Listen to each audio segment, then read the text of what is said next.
इतनी सुबह रजत का फोन देखकर सीमा चौंक पड़ी। नहीं, नहाने जा रही हूँ। इतनी जल्दी फोन? सब ठीक है ना? हाँ, गुड फ्राइडे की छुट्टी का फायदा उठाकर घर चलते हैं। बृहस्पतिवार की शाम को 6 बजे के बाद की किसी ट्रेन में टिकट करवा लूं? लेकिन 6 बजे निकलने पर रात को फिरोजाबाद कैसे जाएंगे? दोस्तों, इस वीडियो को आगे शुरू करने से पहले आप इस वीडियो को लाइक और चैनल को सब्सक्राइब कर दीजिए ताकि हमारा हौसला बढ़ता रहे। रात आगरा के बढ़िया होटल में गुजार कर अगली सुबह घर चलेंगे। घर पर क्या बताएंगे कि इतनी सुबह किस गाड़ी से पहुंचे? सीमा हंसी। मौज मस्ती की रात के बाद सुबह जल्दी कौन उठेगा सीमा? फिर बढ़िया होटल के बाथरूम में टब भी तो होगा। जी भर कर नहाने का मजा लेंगे और फिर नाश्ता करके फिरोजाबाद चल देंगे। तो टिकट करवा लूं? हाँ, सीमा ने पुलक कर कहा। होटल के बाथरूम के टब में नहाने के बारे में सोच सोच कर सीमा अजीब सी सहरन से रोमांचित होती रही। ऑफिस के लिए सीढ़ियां उतरते ही मकान मालिक हरदीप सिंह की आवाज सुनाई पड़ी। वे कुछ लोगों को हिदायतें दे रहे थे। वह भूल ही गई थी कि हरदीप सिंह कोठी में रंगरोगन करवा रहे हैं और उन्होंने उससे पूछकर ही गुड फ्राइडे को उसके कमरे में सफेदी करवाने की व्यवस्था करवाई हुई थी। हरदीप सिंह सेवानिवृत्त फौजी अफसर थे, कायदे कानून और अनुशासन का पालन करने वाले। उनका बनाया कार्यक्रम बदलने को कहकर सीमा उन्हें नाराज नहीं कर सकती थी। सीमा ने सिंह दंपति से कार्यक्रम बदलने को कहने के बजाय रजत को मना करना बेहतर समझा। बाथरूम के टब की प्रस्तावना थी तो बहुत लुभावनी। अब तक साथ लेटकर चंद्र स्नान और सूर्य स्नान ही किया था। अब जल स्नान भी हो जाता, लेकिन वह मजा फिलहाल टालना जरूरी था। सीमा और रजत फिरोजाबाद के रहने वाले थे। रजत उसकी भाभी का चचेरा भाई था और दिल्ली में नौकरी करता था। सीमा को दिल्ली में नौकरी मिलने पर मम्मी पापा की सहमति से भैया भाभी ने उसे सीमा का अभिभावक बना दिया था। रजत ने उनसे तो कहा था कि वह शाम को अपने बैंक की विभागीय परीक्षा की तैयारी करता है, अतः सीमा को अधिक समय नहीं दे पाएगा, लेकिन असल में फुर्सत का अधिकांश समय वह उसी के साथ गुजारता था। छुट्टियों में सीमा को घर लेकर आना तो खैर उसी की जिम्मेदारी थी। दोनों कब एक दूसरे के इतने नजदीक आ गए कि कोई दूरी नहीं रही, दोनों को ही पता नहीं चला। न कोई रोकटोक थी और न ही अभी घर वालों की ओर से शादी का दबाव। अतः दोनों आजादी का भरपूर मजा उठा रहे थे। सीमा के सुझाव पर रजत ने शाम को एमबीए का कोर्स ज्वाइन कर लिया था। कुछ रोज पहले एक स्टोर में एक युवक युवती को ढेर सारा सामान खरीदते देखकर सीमा ने कहा था, लगता है नई गृहस्थी जमा रहे हैं। लग तो यही रहा है। न जाने अपनी गृहस्थी कब बसेगी। रजत ने आह भरकर कहा, एमबीए कर लो, फिर बसा लेना, यही ठीक रहेगा। कुछ ही महीने तो और हैं। सीमा ने चिंघुक कर उसकी ओर देखा। रजत गंभीर लग रहा था। सीमा ने सोचा कि इस बार घर जाने पर जब माँ उसकी शादी का विषय छेड़ेंगी तो वह बता देगी कि उसे रजत पसंद है। ऑफिस पहुंचते ही उसने रजत को फोन करके अपनी परेशानी बताई। ठीक है, मैं अकेला ही चला जाता हूँ। तुम्हारा जाना जरूरी है क्या? यहाँ रहकर भी क्या करूँगा? तुम तो घर की साफ सफाई करवाने में व्यस्त हो जाओगी। ठीक है, क्या सीमा ने मम्मी को फोन कर बता दिया कि रंगरोगन करवाने की वजह से वह रजत के साथ नहीं आ रही। रविवार की शाम को कमरा सजाकर सीमा रजत का इंतजार करने लगी, लेकिन यह सब करने में इतनी थक गई थी कि कब आंख लग गई पता ही नहीं चला। रजत सोमवार की शाम तक भी नहीं आया और न ही उसने फोन किया। रात को मम्मी का फोन आया। उन्होंने बताया, रजत यहाँ आया ही नहीं, मथुरा में सुमन के घर है। उसके घर वाले भी वहीं चले गए हैं। सुमन रजत की बड़ी बहन थी। सीमा से भी मथुरा आने को कहती रहती थी। अब इस बार रजत घर नहीं गया है, अतः कुछ दिन बाद महावीर जयंती पर जरूर घर चलना मान जाएगा। सोच सीमा ने कैलेंडर देखा तो पाया कि महावीर जयंती भी शुक्रवार को ही पड़ रही है। लेकिन कुछ देर के बाद ही पापा का फोन आ गया। बोले, तेरी मम्मी कह रही है कि तूने कमरा बड़ा अच्छा सजाया है। अतः महावीर जयंती की छुट्टी पर तू यहाँ मत आ, हम तेरा कमरा देखने आ जाते हैं। अरे वाह, जरूर आइए पापा, उसने चिंघुक कर कह तो दिया, पर फिर जब दोबारा कैलेंडर देखा तो कोई और लंबा सप्ताहांत न पाकर उदास हो गई। अगले दिन सीमा के ऑफिस से लौटने के कुछ देर बाद ही रजत आ गया। बहुत खुश लग रहा था। बोला, पहले मिठाई खाओ, फिर चाय बनाना। किस खुशी में? सीमा ने मिठाई का डब्बा खोलते हुए पूछा। मेरी शादी तय होने की खुशी में, रजत ने पलंग पर पसरते हुए कहा। जब मैंने मम्मी को बताया कि मैं बस से आ रहा हूँ, तो उन्होंने कहा कि फिर मथुरा में ही रुक जा, हम लोग भी वहीं आ जाते हैं। बात तो जीजाजी ने अपने दोस्त की बहन से पहले ही चला रखी थी, मुलाकात करवानी थी।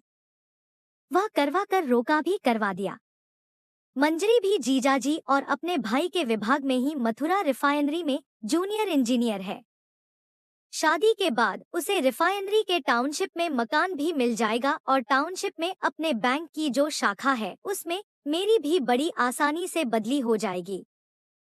आज सुबह यही पता करने बड़े खुश लग रहे हो। किसी तरह स्वर को संयत करते हुए सीमा ने बात काटी। खुश होने वाली बात तो है ही सीमा, एक तो सुंदर सुशील पढ़ी लिखी लड़की, दूसरे मथुरा में घर के नजदीक रहने का संयोग। कुछ साल छोटे शहर में रहकर पैसा जोड़कर फिर महानगर में आने की सोचेंगे। ठीक है ना? यह सब सोचते हुए तुमने मेरे बारे में भी सोचा कि जो तुम मेरे साथ करोगे या अब तक करते रहे हो वह ठीक है या नहीं? सीमा ने उत्तेजित स्वर में पूछा। तुम्हारे साथ जो भी करता रहा हूँ तुम्हारी सहमति से, और शादी किसकी सहमति से कर रहे हो? सीमा ने फिर बात काटी। जिससे शादी कर रहा हूँ उसकी सहमति से, रजत ने बड़ी सादगी से कहा। तुम्हारे और मेरे बीच में शादी को लेकर कोई वादा या बात कभी नहीं हुई सीमा। न हमने कभी भविष्य के सपने देखे, देख भी नहीं सकते थे, क्योंकि हम सिर्फ अच्छे पार्टनर हैं, प्रेमी प्रेमिका नहीं। यह तुम अब कह रहे हो इतने उन्मुक्त दिन और रातें मेरे साथ बिताने के बाद, बगैर साथ जीने मरने के वादों के। असल में यह सब उनमें होता है सीमा, जिनमें प्यार होता है, और वह तो हम दोनों में है ही नहीं। रजत ने उसकी आंखों में देखा। सीमा उन नजरों की ताब न सह सकी। बोली, यह तुम कैसे कह सकते हो, खासकर मेरे लिए? रजत ठहाका लगाकर हंसा। फिर बोला, इसलिए कह सकता हूँ सीमा कि अगर तुम्हें मुझसे प्यार होता न तो तुम पिछले 4 दिनों में न जाने कितनी बार मुझे फोन कर चुकी होती, और मेरे रविवार को न आने के बाद से तो मारे फिक्र के बेहाल हो गई होती। मैं भी तुम्हें रंगरोगन वाले मजदूरों से अकेले निपटने को छोड़कर नहीं जाता। रजत जो कह रहा था उसे होती। मैं भी तुम्हें रंगरोगन वाले मजदूरों से अकेले निपटने को छोड़कर नहीं जाता। रजत जो कह रहा था उसे झुठलाया नहीं जा सकता था। फिर भी वह बोली, मेरे बारे में सोचा कि मेरा क्या होगा? तुम्हारे घर वालों ने बुलाया तो है महावीर जयंती पर गुड़गांव के सॉफ्टवेयर इंजीनियर को तुमसे मिलने को। तुम्हारी भाभी ने फोन पर बताया कि लड़के वालों को जल्दी है, तुम्हारी शादी मेरी शादी से पहले ही हो जाएगी। शादी वह भी लिव इन रिलेशनशिप में रहने वाली लड़की के साथ। मैं लड़की हूँ रजत, कौन करेगा मुझसे शादी? यह 50 से 60 के दशक की फिल्मों के डायलॉग बोलने की जरूरत नहीं है सीमा। रजत उठ खड़ा हुआ। आजकल प्राय सभी का ऐसा अतीत होता है, कोई किसी से कुछ नहीं पूछता। फिर भी अपना कौमार्य सिद्ध करने के लिए उस समय अपने बढ़े हुए नाखूनों से खरोच कर थोड़ा सा खून निकाल लेना, सब ठीक हो जाएगा। और बगैर मुड़ कर देखे रजत चला गया। रजत का यह कहना तो ठीक था कि उनमें प्रेमी प्रेमिका जैसा लगाव नहीं था, लेकिन उसने तो मन ही मन रजत को पति मान लिया था। उसके साथ स्वच्छंदता से जीना उसकी समझ में अनैतिकता नहीं थी, लेकिन किसी और से शादी करना तो उस व्यक्ति के साथ धोखा होगा, और फिर सच्चाई बताने की हिम्मत भी उसमें नहीं थी, क्योंकि नकारे जाने पर जलालत झेलनी पड़ेगी और स्वीकृत होने पर जीवन भर उस व्यक्ति की सहृदयता के भार तले दबे रहना पड़ेगा। अच्छा कमा रही थी, इसलिए शादी के लिए मना कर सकती थी, लेकिन रजत के सहचर्य के बाद नितांत अकेले रहने की कल्पना भी असहनीय थी, तो फिर क्या करे। वैसे तो सब सांसारिक सुख भोग लिए हैं, तो क्यों न आत्महत्या कर ले या किसी आश्रम में रहने चली जाए। लेकिन जो भी करना होगा शांति से सोच समझ कर। उसकी चार्टर्ड बस एक मनन आश्रम के पास से गुजरा करती थी। एक दिन उसने अपने से अगली सीट पर बैठी महिला को कहते सुना था कि वह जब भी परेशान होती है मेडिटेशन के लिए इस आश्रम में चली जाती है। वहां शांति से मनन करने के बाद समस्या का हल मिल जाता है। अतः सीमा ने सोचा कि आज वैसे भी काम में मन नहीं लगेगा, तो क्यों न वह भी उस आश्रम चली जाए। आश्रम के मनोरम उद्यान में बहुत भीड़ थी। युवा, अधेड़ और वृद्ध सभी लोग मुख्य द्वार खुलने का इंतजार कर रहे थे। सीमा के आगे एक प्रौढ़ दंपति बैठे थे। हमारे जैसे लोगों के लिए तो ठीक है, लेकिन यह युवा पीढ़ी यहाँ कैसे आने लगी है, महिला ने टिप्पणी की। युवा पीढ़ी को हमारे से ज्यादा समस्याएं हैं, पढ़ाई की, नौकरी की, रहने खाने की, फिर शादी के बाद तलाक की। पुरुष ने उत्तर दिया। लिव इन रिलेशनशिप क्यों भूल रहे हो। लिव इन रिलेशनशिप जल्दबाजी में की गई शादी, उससे भी ज्यादा जल्दबाजी में पैदा किया गया बच्चा और फिर तलाक से कहीं बेहतर है। कम से कम एक नन्ही जान की जिंदगी तो खराब नहीं होती। शायद इसीलिए इसे कानूनन मान्यता भी मिल गई है। पुरुष ने जिरह की। तुम्हारी नजरों में तो लिव इन रिलेशनशिप में यही बुराई है, न कि यह दो लोगों का निजी समझौता है जिसका ऐलान किसी समारोह में नहीं किया जाता। जब लोगों को विधवा, विधुर या परित्यक्तों से विवाह करने में ऐतराज नहीं होता, तो फिर लिव इन रिलेशनशिप वालों से क्यों होता है। तभी मुख्य द्वार खुल गया और सभी उठकर अंदर जाने लगे। सीमा लाइन में लगने के बजाय बाहर आ गई। उसे अपनी समस्या का हल मिल गया था कि वह उस गुड़गांव वाले को अपना अतीत बता देगी।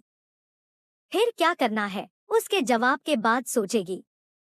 कार्यक्रम के अनुसार मम्मी पापा आ गए। उसी शाम को उन्होंने सॉफ्टवेयर इंजीनियर सौरभ और उसके माता पिता को बुला लिया। आपसे फोन पर तो कई महीनों से बात हो रही थी, लेकिन मुलाकात का संयोग आज बना है, सौरभ के पिता ने कहा। आपको चंडीगढ़ से बुलाना और खुद फिरोजाबाद से आना आलस के मारे टल रहा था, लेकिन अब मेरे बेटे का साला रजत, जो दिल्ली में सीमा का अभिभावक है, यहाँ से जा रहा है, तो हमने सोचा कि जल्दी से सीमा की शादी कर दें। लड़की को बगैर किसी के भरोसे तो नहीं छोड़ सकते, सीमा के पापा ने कहा। सौरभ के माता पिता एक दूसरे की ओर देखकर मुस्कुराए। फिर सौरभ की मम्मी हंसते हुए बोली, यह तो हमारी कहानी आपकी ज़बानी हो गई।